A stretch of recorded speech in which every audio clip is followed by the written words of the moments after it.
Bonjour, bonjour à tous et à toutes. Bienvenue à celles et ceux qui nous rejoignent. Notre webinaire 12-14 va pas tarder à commencer.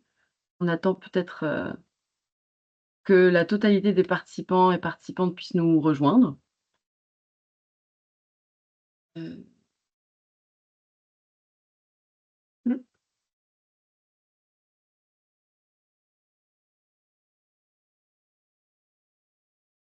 Peut-être pendant que on prend quelques minutes pour vous laisser entrer tous, tout le public. Petite précision, donc on est sur un mode webinaire, donc c'est tout à fait normal que vous n'ayez pas accès à votre caméra et à votre micro. Si jamais vous avez des questions qui vous viennent pendant les échanges qu'on va avoir là dans les minutes qui viennent, vous pouvez les poser dans le chat qui s'appelle QR, donc les deux petites bulles en haut au-dessus de votre écran. Et sinon, au moment des échanges qui arriveront à la fin, vous pouvez aussi lever la main et dans ce cas-là, on vous rend possible le fait de pouvoir activer vous-même votre micro pour poser votre question à l'oral. Merci Marie. Alors, je crois que les personnes commencent à arriver. Bienvenue à celles et ceux qui nous rejoignent.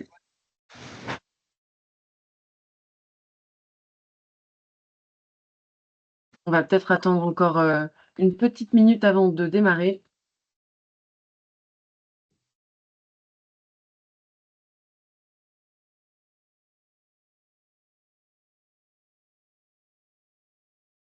Eh ben, je vous propose qu'on démarre le webinaire. Donc bonjour à tous et à toutes. Merci d'être là pour ce 12-14 organisé par l'OHL et Un Toit pour tous, le 12-14 Info Débat, qui a lieu tous les deuxièmes mardis du mois, entre midi 15 et 13h45. On a pour habitude d'animer un temps d'échange et de rencontre sur les questions liées au mal logement. Et aujourd'hui, le sujet va porter sur le handicap et la perte d'autonomie et la façon dont ils peuvent apparaître comme accélérateurs de vulnérabilité dans le parcours logement des personnes. Ce sujet aujourd'hui il a été plutôt inspiré notamment aussi en lien avec le rapport sur l'état du mal logement en France, qui a été publié, comme vous le savez sûrement, le 4 février dernier, en 2025, par la Fondation pour le logement des défavorisés, ex-Fondation Abbé Pierre, et qui a consacré un chapitre sur le handicap et le mal logement.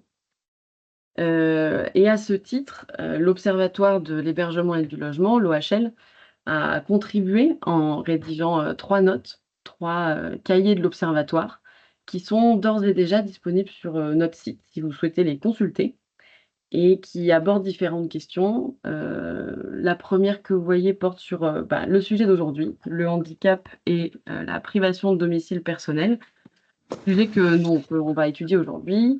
On a aussi rédigé un cahier sur l'habitat inclusif et un autre sur la prise en compte du handicap dans le logement social. Euh, donc, il existe de nombreux sujets qui sont très intéressants à étudier en lien avec ces questions. Et aujourd'hui, la proposition porte sur un focus sur les personnes privées de domicile personnel en lien avec le handicap, le vieillissement et la précarité qui est associée. Alors, très rapidement, et après je laisserai la parole à nos intervenants et intervenantes du jour, on peut rappeler peut-être quelques chiffres clés.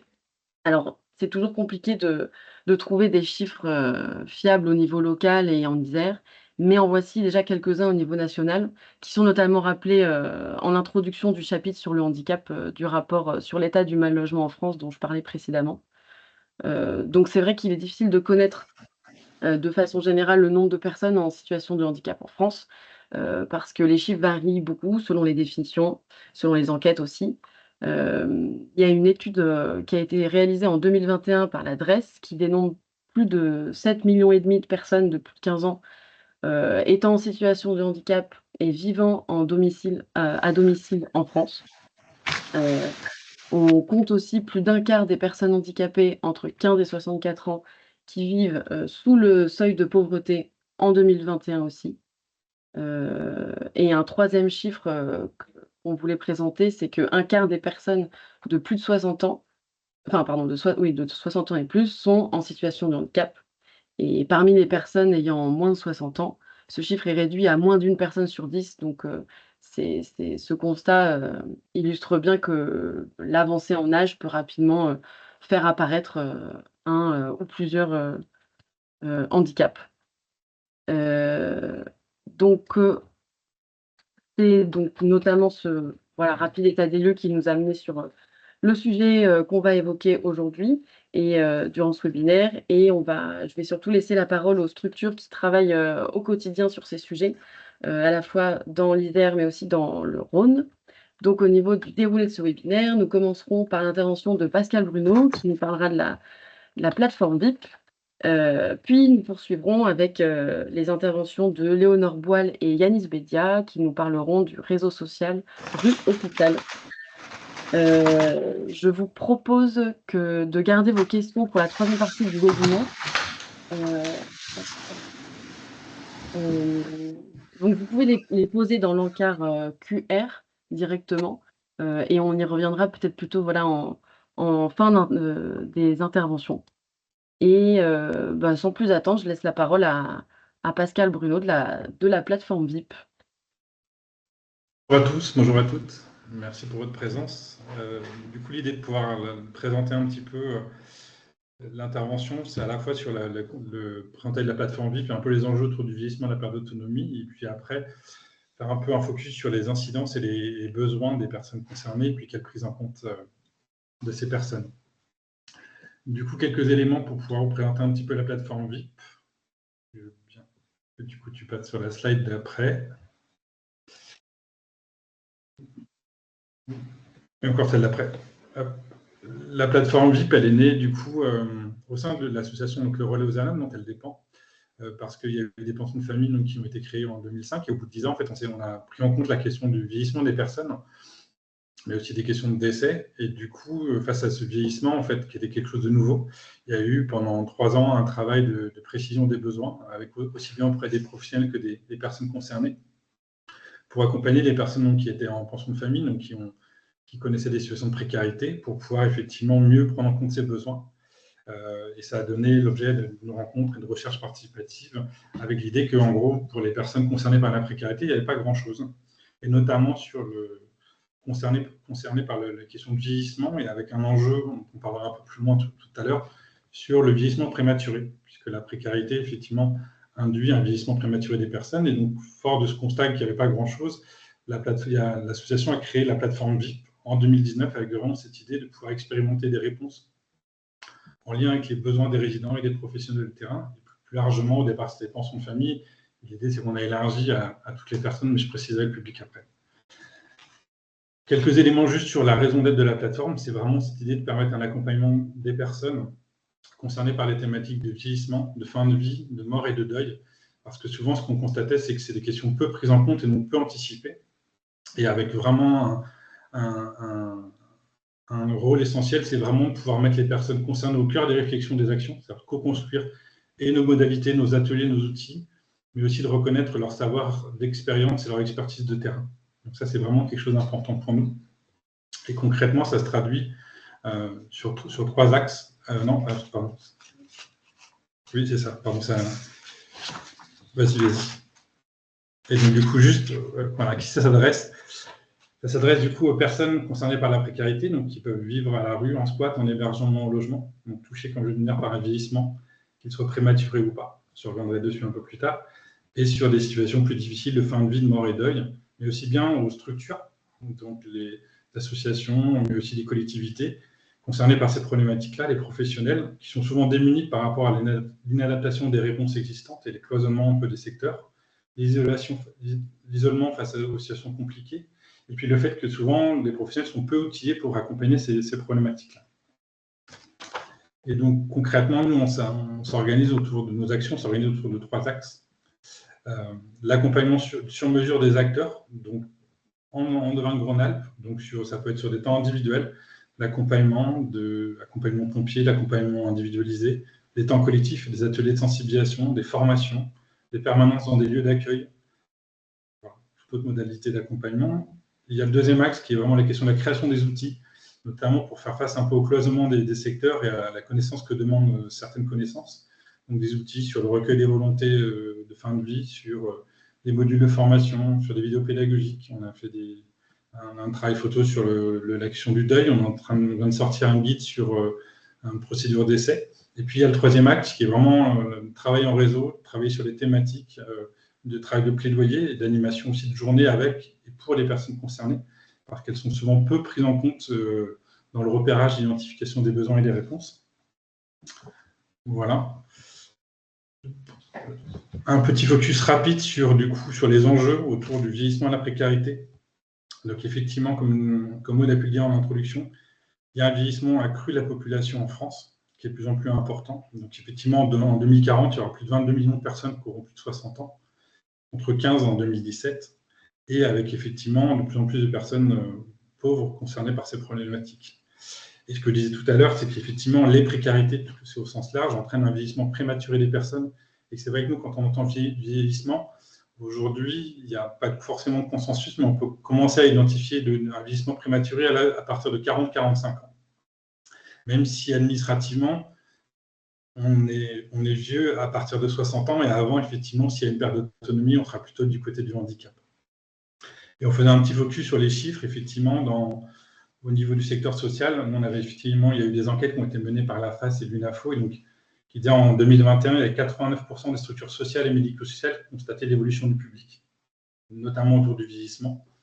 Et l'UNAFO, qui est un réseau de logements accompagnés, constatait effectivement 41% des personnes hébergées qui ont plus de 40 ans à plus de 75 ans. Donc effectivement, cette question du vieillissement devient de plus en plus importante. Et avec l'idée qu'aujourd'hui, il y a une limitation de l'accompagnement par les conditions d'accueil, parce que des personnes qui sont accueillies dans le secteur de l'urgence ou de l'accueil, hébergement, insertion, alors même que l'encadrement, les moyens d'accompagnement, la formation des professionnels ou les locaux ne sont pas du tout adaptés aux besoins. Concrètement, pour entrer un peu dans le cœur du sujet, les incidences que du coup on a pu constater à travers les rencontres, les ateliers qu'on a pu mener pour les personnes, c'est vraiment un vieillissement accéléré, mais aussi bien physique que social. Ça veut dire qu'effectivement, quand on entend physique, c'est des personnes qui peuvent avoir 40-50 ans, qui vont avoir un état de santé qui peut s'apparenter à quelqu'un qui peut avoir 60-70 ans, mais aussi social, ça veut dire aussi confronté à des problématiques d'isolement. Une difficulté d'accès aux droits et à la santé qui est compliquée, avec souvent un décalage entre les besoins et les réponses administratives, parce qu'effectivement, des personnes qui auraient besoin d'un accompagnement médico-social, n'ayant pas 60 ans, ont des difficultés à pouvoir accéder à ça. La difficulté aussi de reconnaître pour les personnes qu'elles sont concernées. C'est souvent les personnes en disant je ne suis pas forcément vieux ou l'usure du corps n'est pas forcément reconnue en tant que telle. Un risque accru d'isolement social, et donc du coup, qui peut aussi conduire à des renoncements à ces droits. Des personnes qui ne connaissent pas leurs droits et pourtant en auraient besoin. Une inégalité dans l'accompagnement de sa perte d'autonomie. En cela, les personnes qui effectivement ont peu de ressources sont souvent limitées dans leur choix pour pouvoir accéder à une structure adaptée à leurs besoins, aussi bien en termes d'hébergement que de soins au quotidien. Des enjeux autour de la place de la famille de sang et famille de cœur. Donc on entend la famille de sang, c'est les liens familiaux tels que nous entendons, et la famille de cœur, c'est plutôt les amis, où souvent des personnes qui sont confrontées à la précarité peuvent être en rupture de lien, et du coup, mais pas forcément de liens amicaux, mais par contre une difficulté à reconnaître ces liens-là dans l'accompagnement, notamment sur des directives de fin de vie ou quand il y a des questions de santé. Et puis ce qui ressort aussi souvent sur ces questions de vieillissement de précarité, c'est la difficulté de pouvoir parler de la fin de vie et de la mort. Et pour autant, on peut constater quand même que du coup, avec ces questions de perte d'autonomie, avec ces questions de vieillissement, naissent aussi de nouvelles solidarités et aussi des enjeux dans les structures en termes de place pour la personne et le collectif. À présent, sur les questions plutôt pour les incidences concernant les professionnels, je vais constater des remises en cause des limites d'intervention entre les fiches de poste, ce pourquoi les professionnels ont été embauchés, et puis les besoins réels qui ont beaucoup évolué, avec un élargissement des compétences nécessaires, souvent parfois en décalage avec les formations initiales. Je pense notamment dans des pensions de famille ou dans les CHRS, où effectivement c'est souvent les travailleurs sociaux, et quand il y a des besoins accrus d'accompagnement sur la perte d'autonomie et du vieillissement, des professionnels qui ne sont pas toujours formés. Une difficulté aussi à trouver des relais auprès de partenaires, parce que les secteurs sont souvent cloisonnés entre le social, le médico-social, la gérontologie, et ce n'est pas si simple de faire des passerelles. Une difficulté aussi à trouver un équilibre entre ces accompagnements individuels qui prennent de plus en plus de temps et puis au détriment parfois des dynamiques collectives. Et avec ce besoin aussi au quotidien d'une coordination de partenaires de plus en plus importante, notamment sur les questions de santé. Et cet enjeu pour nous qui est aussi important de pouvoir impliquer les personnes dans l'évolution de leur état de santé, ou de leur situation plus globale, parce qu'effectivement, entre parfois au repérage des besoins d'une personne en termes d'accompagnement et sa capacité à pouvoir être partie prenante, ce n'est pas toujours très simple, ce qui suppose aussi de pouvoir accepter ce qu'on a mis le droit au risque, le droit que du coup, effectivement, la personne peut peut-être se mettre en danger, mais si c'est aussi, elle n'en est pas prête pour être dans une structure adaptée, ce qui peut conduire à des refus de soins, mais qui fait aussi partie de l'accompagnement. Et ensuite, du coup, pour les structures, il y a effectivement des enjeux sur la question de l'inadaptation des locaux, leur aménagement, qui pose de grosses difficultés aussi dans les personnes qui ont besoin de trouver un lieu pour se poser. Parfois, il n'est pas toujours adapté, ce qui peut mettre en difficulté.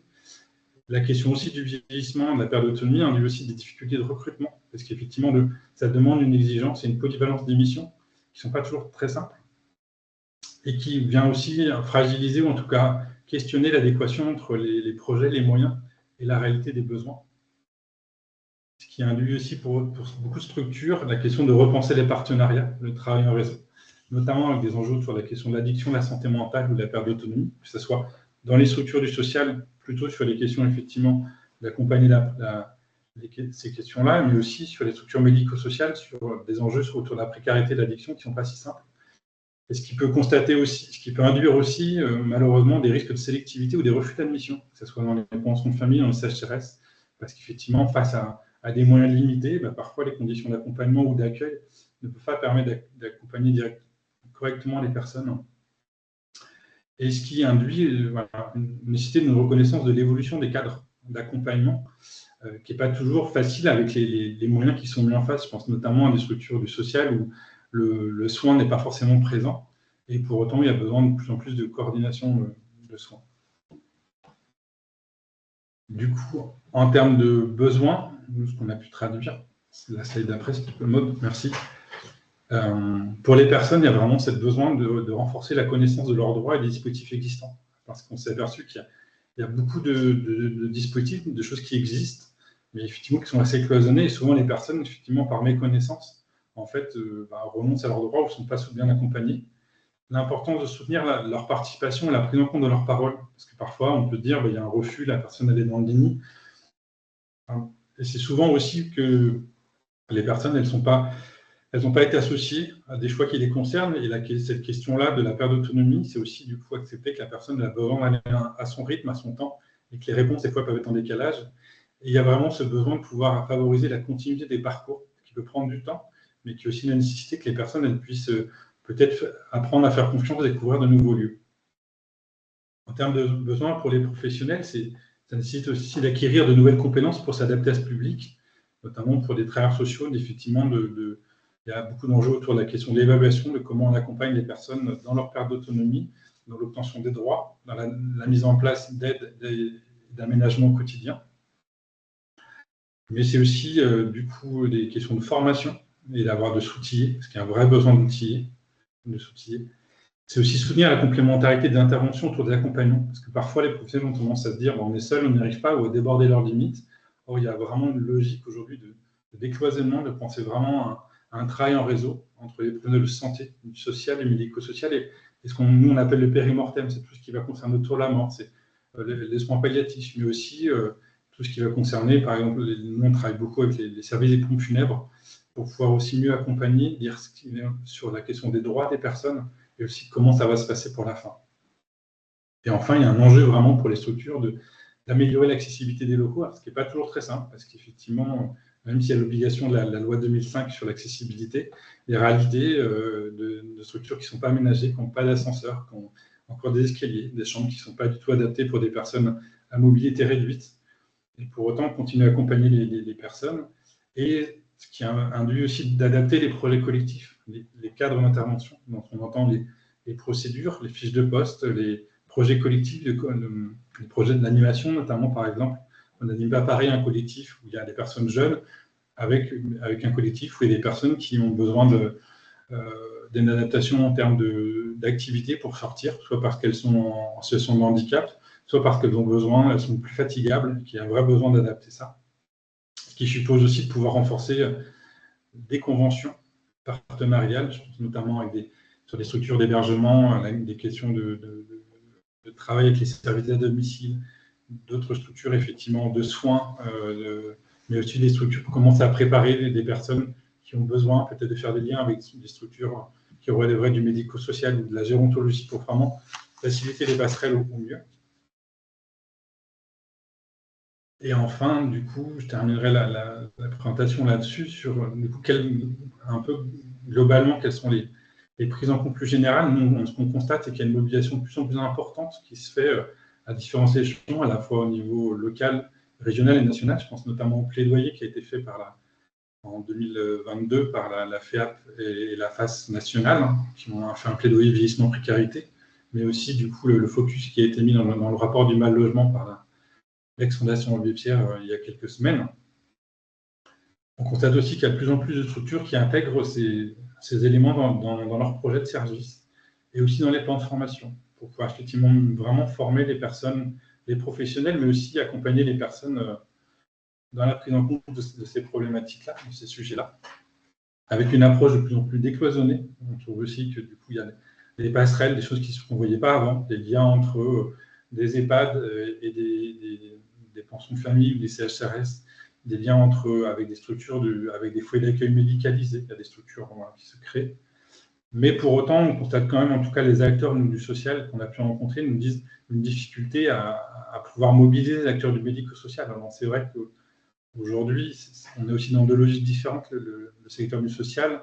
On est plutôt habitué à pouvoir accueillir aussi des gens avec un niveau d'inconditionnalité, et même s'ils n'ont pas forcément de ressources pour pouvoir les accompagner, ce qui n'est pas toujours le cas dans le médico-social. C'est aussi des limites du droit commun, et puis il y a aussi une réalité en termes d'accompagnement sur l'état des services publics, l'accès à la santé, qui peut aussi être difficile. Et puis, du coup, c'est vrai qu'il y a de plus en plus d'initiatives inspirantes, des structures qui adaptent une partie de leur projet. Je pense à des structures ou des pensions de famille où il y a vraiment une adaptation au quotidien sur la question de l'accueil des personnes plus vieillissantes, mais aussi, je pense à ces structures médico-sociales qui, effectivement, travaillent pour mieux accompagner et mieux accueillir des personnes concernées par le vieillissement. Et puis, on voit aussi qu'il y a un certain nombre de structures spécifiques qui existent, que ce soit en termes d'hébergement. Je pense à des EHPAD qui sont spécialisés là-dessus, un peu partout en France. Ça se développe de plus en plus, donc, plutôt médico-social, mais aussi des structures, des associations du secteur social qui sont en train de penser à des EHPAD sociales ou à l'adaptation de dispositifs vraiment plus souples. Et puis, il y a ce qu'on appelle les dispositifs passerelles. Alors, sur Lyon, peut-être qu'Éléonore aussi aura l'occasion d'en parler tout à l'heure, les dispositifs Alliance, qui sont des dispositifs, ou à Paris, vous avez des dispositifs interface qui font le lien entre les structures du social et les structures médico-sociales pour vraiment accompagner les personnes dans leur parcours à trouver un bon projet et à pouvoir les accompagner dans leur perte d'autonomie et trouver un lieu de vie pour pouvoir vieillir dans de bonnes conditions. Et puis au niveau politique, on constate aussi qu'il y a une plus grande prise en compte, même s'il y a toujours la question des moyens qui ne sont pas toujours à la hauteur. On pense notamment sur les programmes régionaux, qu'on appelle les PRAPS, les programmes régionaux d'accès à la prévention des personnes les plus précaires en termes de santé, ou les pactes locaux des solidarités, qui inscrivent vraiment ces enjeux-là autour du vieillissement, de la perte d'autonomie, mais aussi des questions de fin de vie, de mort, dans les programmes régionaux, et du coup qui sont des vrais leviers pour pouvoir aussi faire évoluer les choses. Sans pour autant, quand même, on constate une difficulté à faire évoluer et à développer des politiques plus ambitieuses. Notamment, il y a un vrai enjeu sur les personnes qui sont en situation de droit minoré ou de droit incomplet, qui ont effectivement pu se retrouver sans papier ou parce qu'effectivement ils ont perdu leur papier ou sans titre de séjour et qui sont aujourd'hui dans des structures d'hébergement, de structures d'accueil d'urgence et qui auraient besoin d'accompagnement médico-social, mais qui, faute de droit, ne peuvent pas y accéder, ce qui crée un engorgement et des difficultés aussi à trouver des solutions. Voilà, j'ai essayé de faire un peu court. On aura l'occasion, si vous le souhaitez, de pouvoir, dans le temps d'échange et de questions, répondre à vos questions. Merci. Merci beaucoup, Pascal, pour cette présentation de la plateforme VIP et pour l'éclairage sur les enjeux de l'accompagnement en lien avec le vieillissement. Alors, comme évoqué au début du webinaire, n'hésitez pas à poser vos questions sur l'encart QR en haut de votre fenêtre Teams. Euh, pour ce qui est de la suite, je vous propose de passer directement avec la prochaine intervention. Je passe la parole à Léonore Boile et Yanis Bédia. Euh, J'arrête le partage. Yanis, n'hésitez pas à prendre la suite.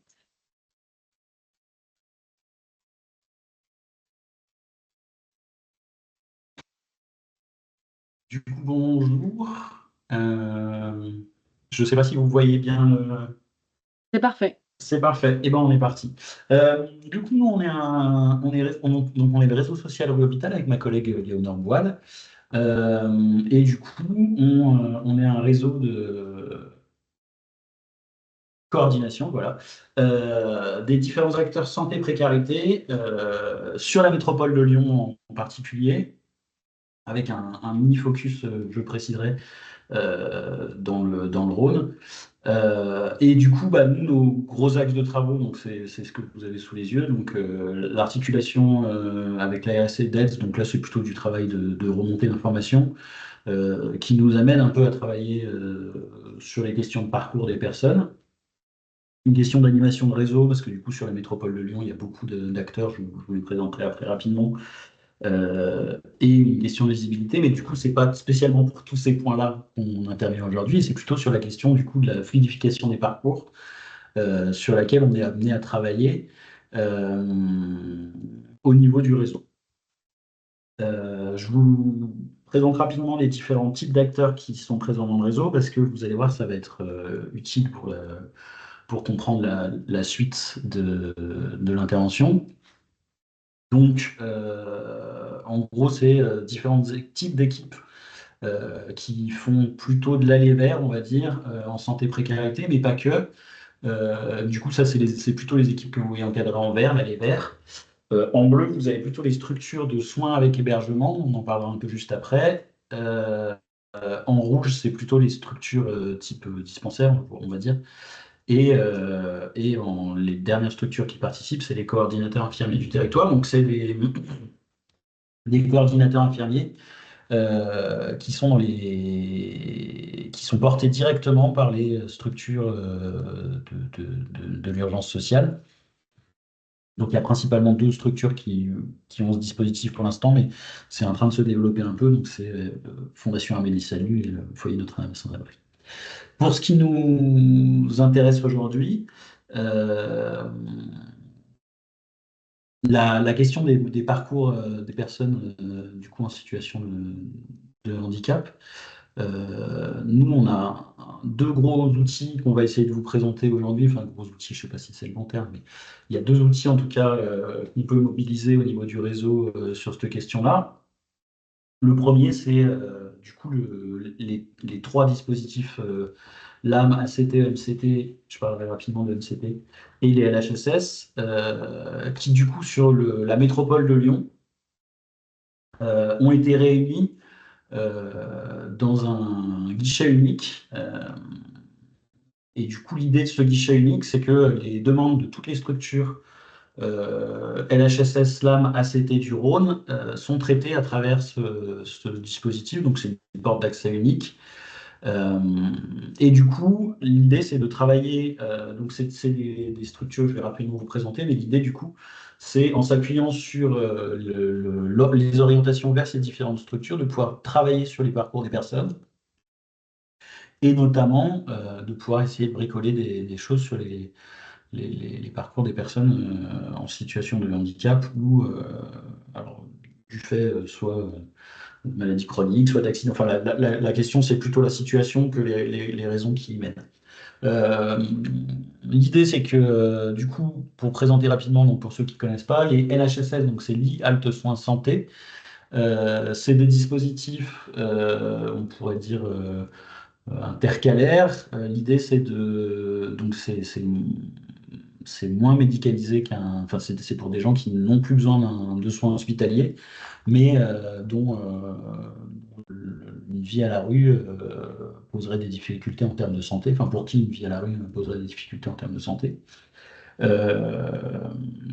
L'autre dispositif évident là, sur ce genre de parcours, c'est les lits d'accueil médicalisés. Donc qui, comme vous voyez en gras, accueille des personnes atteintes de pathologies lourdes, chroniques, irréversibles, séquelaires et handicapantes. Enfin, et donc c'est des et ou handicapantes. Et du coup, c'est des dispositifs, donc les deux, la LHSS et l'AM, c'est des dispositifs monoblocs. Donc tous les hébergements sont dans un seul bâtiment. Ça réunit des équipes pluriprofessionnelles avec des travailleurs sociaux, des infirmiers, un médecin, euh, des aides-soignants. Et du coup, c'est tous des dispositifs qui sont très bas seuil, donc il n'y a pas besoin ni d'avoir des papiers, ni même des droits ouverts à quoi que ce soit pour y accéder. Et donc, du coup, ça permet de travailler sur les parcours des personnes qu'on évoquait, qui, du fait de leur situation au niveau administratif, se retrouvent exclus des dispositifs du droit commun. Le dernier dispositif que je n'ai pas encore évoqué, donc, c'est les appartements de coordination thérapeutique. Donc, je ne l'ai pas évoqué parce que c'est un dispositif qui permet de travailler à la marge sur cette question. Parce que du coup, l'orientation se fait sur les besoins de coordination thérapeutique. Et du coup, les besoins de coordination thérapeutique, alors c'est une notion qui est assez large quand même, mais qui du coup fait que la question du handicap, elle y est plutôt travaillée à la marge, parce que ça concerne principalement des personnes atteintes de pathologies chroniques, mais de fait, dans le cadre de dégradation de l'état de santé ou de découverte, enfin du coup dû à des découvertes d'une situation qui peut devenir handicapante, on peut avoir des gens qui sont orientés sur cette structure-là. Notamment, ce qui est intéressant, c'est que c'est la seule structure qui permet l'accueil d'un foyer complet, alors dans la limite des possibilités offertes par les appartements, mais ce qui permet du coup aux personnes qui sont accompagnées d'aidants de pouvoir être pris en charge avec les aidants. Euh, Ce qui n'est pas le cas du coup dans les autres structures qui sont des structures avec des lits individuels en chambre simple ou double, mais en tout cas où l'orientation se fait uniquement pour la personne malade, ou là, pour la question qui nous intéresse, la personne atteinte d'un. Euh, du coup, ces trois dispositifs sont adossés à ce guichet. Et nous, on utilise donc en partenariat avec les différentes structures porteuses le guichet pour pouvoir essayer de penser les parcours des gens donc, euh, qui ont des difficultés d'accès du coup aux structures du droit commun en essayant de bricoler au travers de ces différentes structures qui du coup, vous le comprenez là avec ce que je vous ai décrit un peu, prennent en charge les personnes à des moments qui ne sont pas tout à fait les mêmes. Du coup, ça permet un peu de pouvoir bricoler des parcours pour des gens qui ont des difficultés d'accès.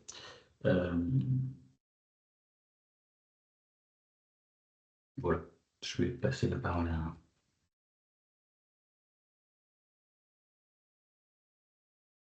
à Léonore. Je peux pas avancer, moi, sur les diapos, Yanis. Bonjour à tous. Bonjour. Tu me diras. Je pense que tu peux avancer. En fait, l'idée effectivement du travail dans ce réseau, au sein de ce réseau social rue Hôpital et notamment à la coordination, c'est d'essayer effectivement de pouvoir agir sur les parcours des personnes. On est souvent sollicité sur des situations complexes avec des parcours qui nécessitent. Non, c'est pas cette diapo-là.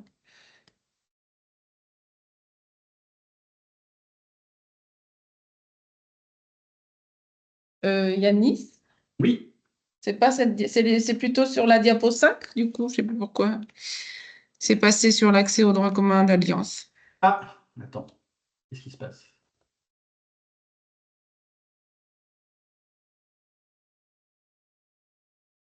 un pays du droit commun. On y est.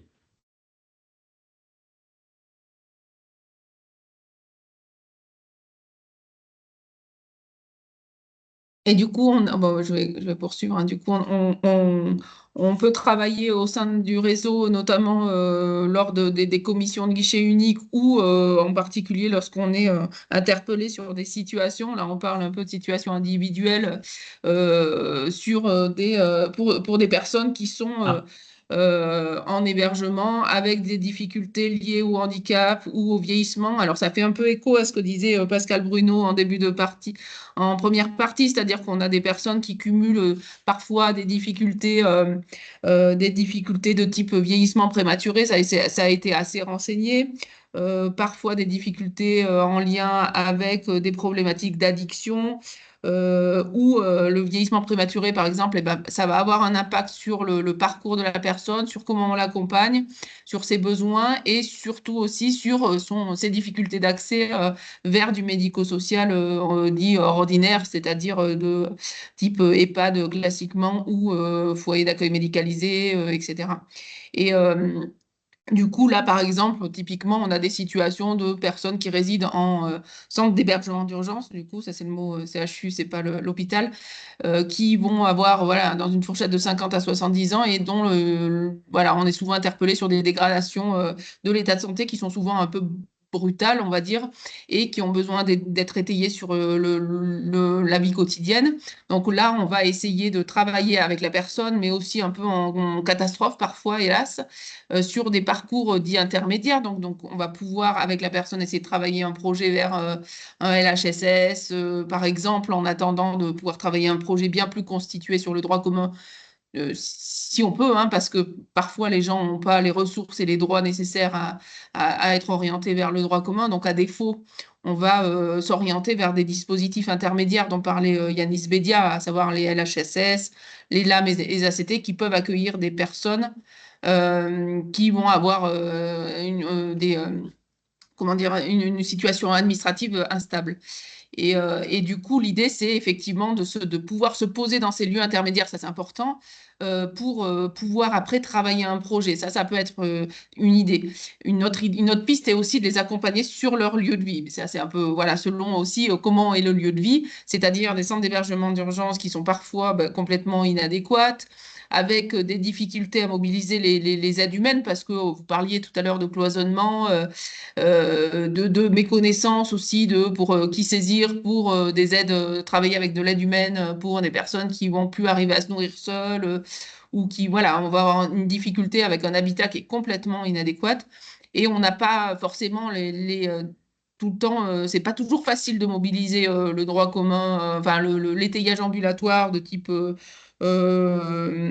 SIAD par exemple, parce que parfois saturé, mais comme un peu partout, ou alors même les dispositifs de type PCH, par exemple, prestation compensatoire du handicap, ou APA, aide à la personne âgée.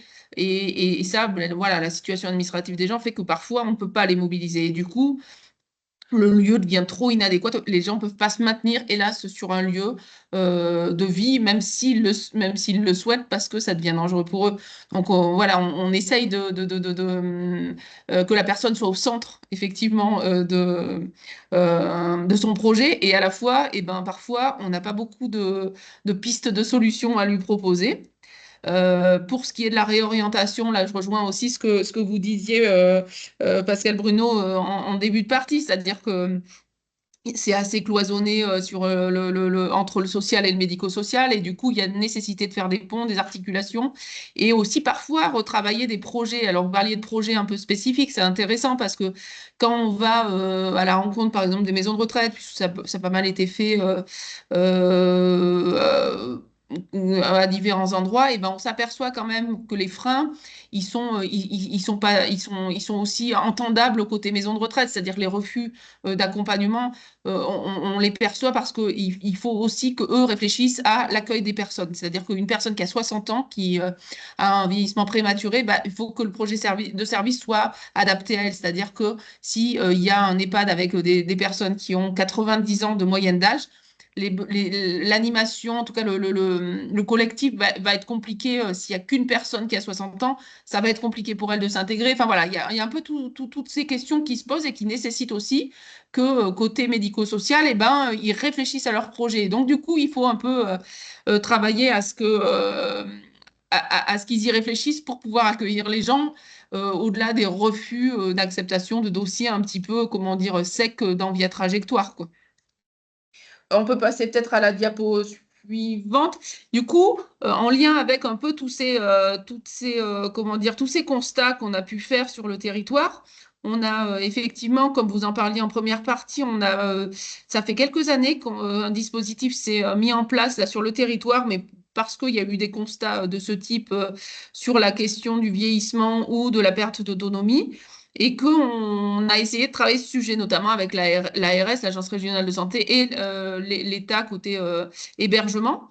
Et pour le coup, il y a eu voilà, quelques étapes qui ont été qui sont abordées là dans le PowerPoint, mais peu importe. Hein. L'idée, c'était quand même de se dire, eh bien, qu'est-ce qu'on peut faire pour améliorer déjà l'accès, mais au moins, en tout cas, travailler les parcours des personnes de manière un petit peu plus finement que les constats qu'on peut opérer côté social et côté médico-social. Et du coup, là, on a prospecté un peu ce qui se passait ailleurs et effectivement, il y a eu un intérêt pour un dispositif qui avait été initialement créé à Nantes, qui avait été dupliqué sur le territoire parisien et puis à d'autres endroits. D'un dispositif qui se nomme sur le territoire lyonnais Alliance et dont les axes de travail sont un peu d'essayer de... Alors, c'est un outil, c'est pas suffisant. Hein. On entend bien que sur le territoire, il va falloir travailler des projets un petit peu ad hoc, il va falloir travailler à bousculer un peu le médico-social sur des questions, par exemple, de l'addiction, de comment on accompagne les personnes en situation d'addiction dans les structures. Enfin, voilà. L'intérêt d'Alliance, c'est effectivement d'avoir un peu ce rôle-là, d'essayer de travailler avec les structures pour pas qu'on travaille en silo, de travailler aussi avec les professionnels du social pour améliorer leurs connaissances sur l'existant en termes d'aide sur les lieux de vie, parce que c'est voilà, les personnes parfois sont dans un centre d'hébergement d'urgence, mais elles n'ont pas pour le projet d'en partir et voilà, on peut respecter aussi ce choix-là. Alors parfois, on atteint des limites un peu éthiques au sens où des fois ça devient un peu dangereux, mais voilà, on essaye de mettre tout en place pour que la personne puisse rester, enfin, qu'on soit collé un petit peu aux souhaits de la personne et on essaye au maximum. Mais l'idée du dispositif Alliance, c'est un peu ça, c'est de travailler et avec les personnes sur des situations complexes, de travailler leur parcours, d'accompagner un petit peu les souhaits, les projets de vie, etc. Et de manière individualisée, d'aller faire des visites, par exemple, on va dire, de projection dans les EHPAD, si c'est une orientation vers l'EHPAD, ou de travailler à une mise en place d'aide à domicile si c'est pertinent, etc. Donc vraiment d'être au plus près des besoins de la personne. Et aussi, le deuxième axe de travail d'Alliance, un peu primordial, c'est de pouvoir effectivement travailler avec le médico-social pour avoir un peu comment dire, des partenariats étroits, réfléchis sur les projets de service et sur comment on accueille les personnes en situation de grande précarité qui peuvent avoir des difficultés un peu peut-être spécifiques comme la question du vieillissement prématuré, avec un peu des pertes d'autonomie qui sont parfois brutales. Il faut parfois une certaine réactivité des acteurs. Et du coup, ça, c'est un peu le travail de fond d'Alliance, c'est d'essayer de trouver ces partenariats-là. Donc, nous, on en est là un peu sur le territoire du Rhône, c'est-à-dire enfin, sur le territoire de la métropole, en tout cas de Lyon, c'est-à-dire qu'on essaye de tendre à avoir des partenariats un peu plus constitués pour que les parcours soient plus aisés et qu'on ne se heurte pas à des refus d'accompagnement des personnes. Alliance avait fait voilà un petit comment on appelle ça, un petit dessin des parcours qui peuvent avoir avec les personnes, donc l'élaboration d'un projet. C'est eux qui avaient fait ça dans leur copie, là, la mise en place d'un étayage. Enfin voilà, tout ce que je ai expliqué un petit peu, c'est un parcours qui met en place avec la personne et selon ses besoins et voilà, avec une transparence vis-à-vis des acteurs des établissements médico-sociaux pour justement que l'accueil se fasse dans de bonnes conditions et qu'il n'y ait pas voilà, de difficultés à l'accueil de la personne et qui aboutirait sur un échec de l'accompagnement, quoi. Je pense que voilà, j'en ai à peu près terminé sur la présentation et la dynamique qu'on a un peu sur le territoire du Rhône, sur les parcours des personnes dont on parle aujourd'hui. On fait un peu la pub sur un site internet qu'on a parce que c'est un support c'est un outil qui peut aider les professionnels et usagers pour repérer un petit peu l'existence sur les territoires. Là, on est plus côté Rhône, mais pour le coup, le site a une vocation régionale à terme. Donc, vous pourrez y jeter un œil si ça vous intéresse. Merci beaucoup pour ces éléments de présentation et pour les enjeux que vous avez repérés au quotidien dans votre équipe et dans vos réseaux. Je vous propose qu'on puisse passer peut-être aux questions via l'encart QR. Hop.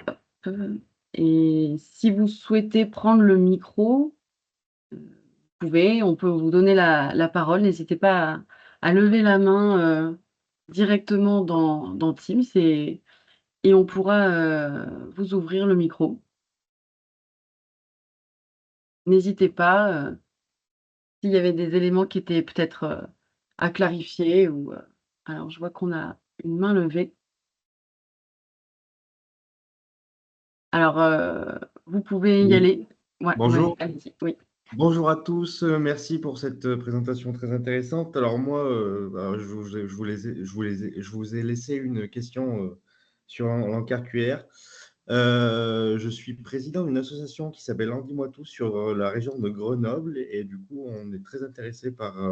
en fait, on défend les personnes en situation de handicap dans leur ensemble. Les professionnels de santé, et tous les professionnels en fait en contact avec le handicap, ainsi que les aidants familiaux. Et du coup, on voudrait prendre contact avec le maximum d'acteurs possible, puisqu'on organise une conférence à Grenoble, une journée de rencontre entre les acteurs et les personnes concernées sur le thème de la santé et le handicap. On parlera d'accessibilité, de maintien à domicile et à peu près tous les aspects de la santé. Et du coup, oui, je voulais en fait savoir est-ce que c'est possible à la fin de pouvoir échanger les contacts pour pouvoir établir un lien. Voilà. Et sur le nombre de personnes en situation de handicap en France, alors je partage le constat que les chiffres sont très peu, les sources sont très peu nombreuses. Moi, on en arrive à… moi, j'avais obtenu un chiffre d'environ, on va dire, 12% de la population déclarée était en situation de handicap, sachant que le nombre de handicaps invisibles est plus nombreux que les handicaps visibles, entre guillemets. Voilà. Oui, merci beaucoup. En effet, on peut complètement prendre contact. Donc, j'ai bien les contacts donnés sur votre site internet. Voilà. Et puis, je vous propose qu'on puisse se recontacter, oui, dès la fin du webinaire et Très du coup bien. être en lien. Merci à Merci. vous. Est-ce que Nous, nous en tout avons… cas, Oui, pardon, on est allez-y. bien. On est bien intéressé effectivement pour comment dire faire valoir un peu les difficultés qu'on a à ce que les gens puissent avoir accès à des prestations humaines dans le cadre de leur handicap et voilà pointer un petit peu les difficultés qui se posent pour les personnes en situation de précarité. Nous, plus on en parle, voilà, plus on verra peut-être les choses avancer à cet endroit-là. Et oui, moi je me permets de compléter, et je pense que c'est d'autant plus important. Nous, on a pu interpeller notamment le conseil départemental de l'Isère, et notamment dans le dernier schéma de l'autonomie des handicaps. On s'est souvent étonné que le mot précarité n'apparaisse pas. Alors, on sait qu'aujourd'hui, c'est un vrai enjeu, que c'est des enjeux de précarité pour les personnes en situation de handicap, qui effectivement ont peu accès à des solutions adaptées en fonction de leurs besoins et leurs moyens. Merci pour ces compléments. Donc encore une fois, si vous avez des questions, n'hésitez pas. Ou si nos intervenants et intervenantes ont des informations complémentaires. Vous pouvez aussi, lever la main, pour, adresser une question ou plusieurs, si vous en avez plusieurs.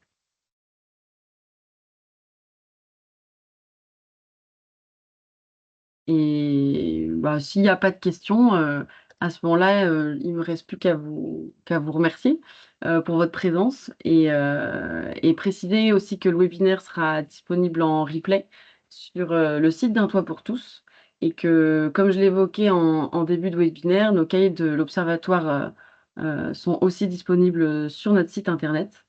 Donc un grand merci à tous et à toutes pour votre attention. Merci à nos intervenants et intervenantes. Hem, donc on se donne rendez-vous, au prochain, 12-14 d'Un Toit pour tous et de l'Observatoire qui se tiendra le mardi 8 avril. Voilà, je vous souhaite une bonne journée, à tous et à toutes. Bonne journée, au revoir. Au revoir. Bonne journée.